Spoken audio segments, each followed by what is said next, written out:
Welcome, welcome, welcome. I'm wondering, have you ever caught yourself missing a version of your life that you don't actually want back? Kind of sounds strange, doesn't it? Maybe you've changed careers, maybe your children have grown up, maybe you've started saying no to things that you used to say yes to. And now maybe you feel a little sad about it. Not because you wanna go backwards, but because you're grieving what that era meant.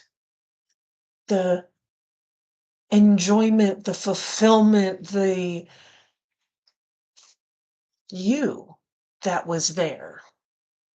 And today, I wanna talk about why that grieving, that reminiscent, that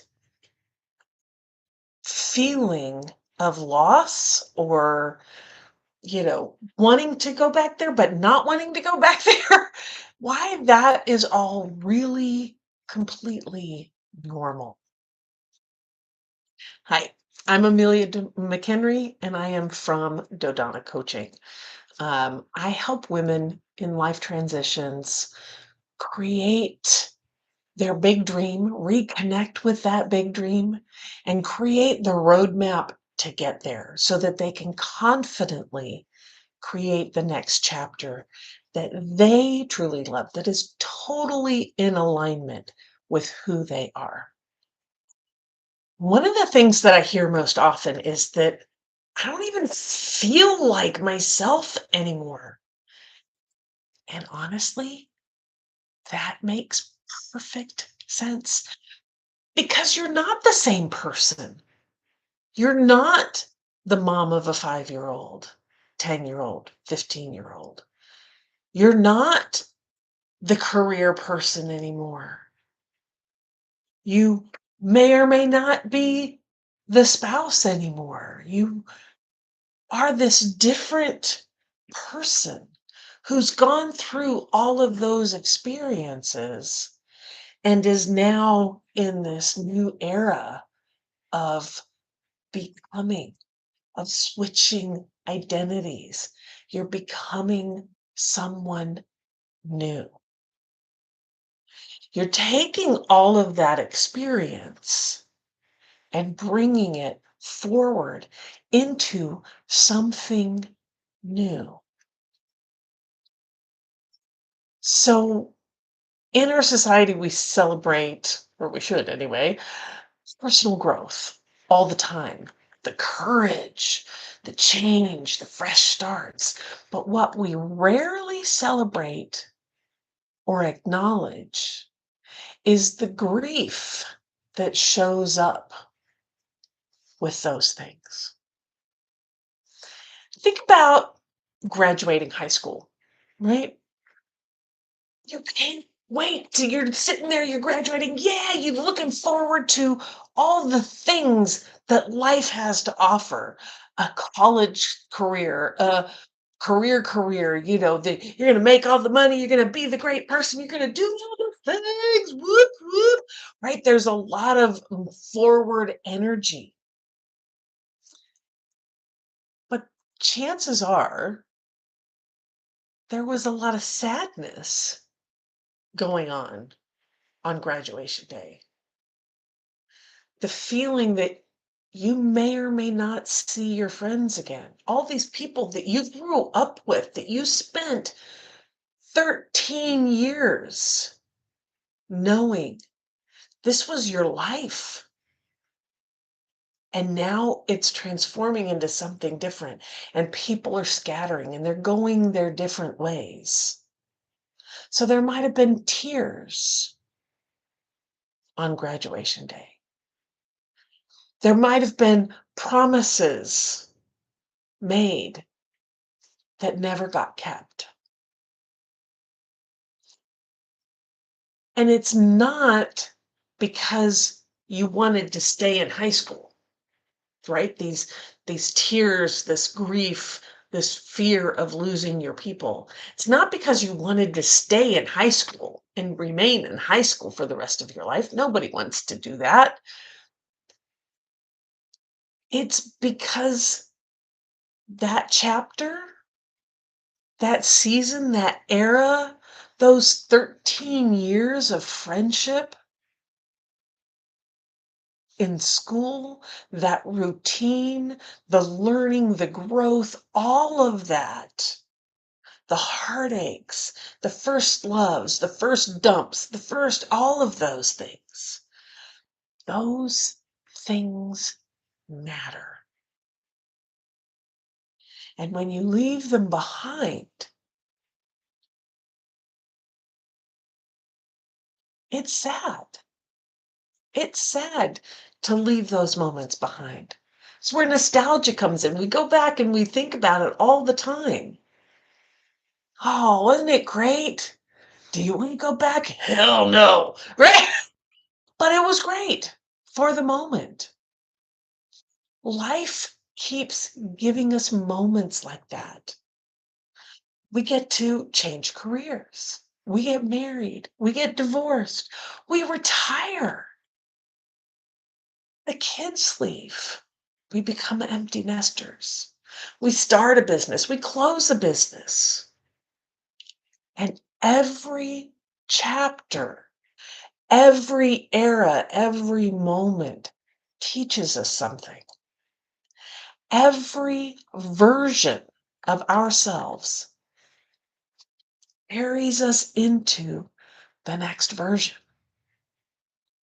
One of my favorite reminders is this: grief over what was doesn't mean that you've made a wrong choice. It's evidence that what you did over here mattered. It mattered to you. It mattered to the people that surrounded you, that you were involved with. It mattered.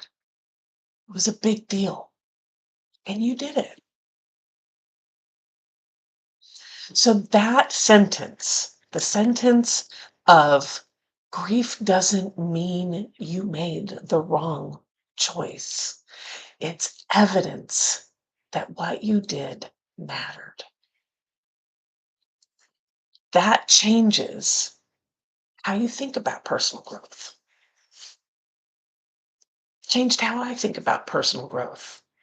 Grief isn't a sign to go backwards.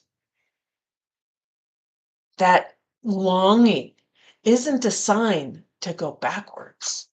That nostalgia isn't a sign that you want to go back there. You've grown beyond it. That longing, that grief, that sadness, that yearning for yesteryear is an invitation to appreciate where you've been whilst you are still moving forward. To take the lessons of everything you've done and bring it into your next iteration, your next big dream. So here's something I'd love for you to do today. I want you to ask yourself two questions.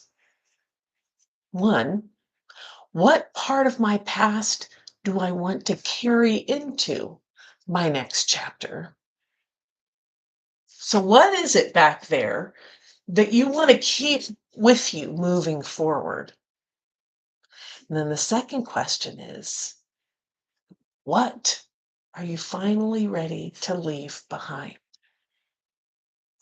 Maybe it's some old stories. Maybe it's some old belief structures. Maybe it's what people have said or what you've said or done. Things there might be, things that it's time to unhook and shed and leave behind. Like that was true then, it's not true now. So what part of your past do you want to carry forward? And what are you ready to leave behind? Write those answers down. Brainstorm. Just let the pen flow. Open your journal and just say, I want to carry blah, blah, blah, blah, blah, and just let it go into my next chapter, into forward into this new dream. And I am so ready to leave behind blah, blah, blah, and just see what shows up. You might be surprised. You might be surprised. It's kind of cool. It's kind of fun to see what are like, oh yeah, I really like that thing. Let's move that forward. And oh yeah. Oh, that was a deep one. I think we can leave that one behind. Oh, that one hit me in the feels. Oh, right? So if you are in one of those in between seasons of life, one chapter is ending, but the next chapter has yet to begin in that liminal space, give yourself permission to grieve. Give yourself to be a little nostalgic, knowing that you never want to go back there again, but that there were some good times there, that there were some things that mattered, things that you learned, right? Grieve those relationships, those friendships, those ways of being, and know that you're not failing. You're growing. That was not a failed experiment. You learned a lot. You did a lot. And I want you to remember that you do not have to reject your past, right? Use it to become your future self. Use all that learning, all the understanding, all the good, the bad, the ugly, the pretty, the indifferent, to move forward, following your divine spark into your big dream, the next iteration of your big dream. Use all of that information to align. You know what works, you know what doesn't. You know what you want to keep, you know what you want to leave behind. And as you step into this next chapter, this next big dream, no matter how small or big it may be, or seem to the others out there, it's you that matters. Shed the tears, scream the screams, giggle all the giggles, laugh, be amazed, be grateful, and move forward. Take the baby steps. If this video has encouraged you, I would love for you to read the full blog that I wrote on this, grieving your old self while you're moving into your new self. If you're wondering what your next chapter could look like, I also have a freebie gift for you. There's down there in the description. It's called the Big Dream Visualization. Both links are down there, the blog and the visualization.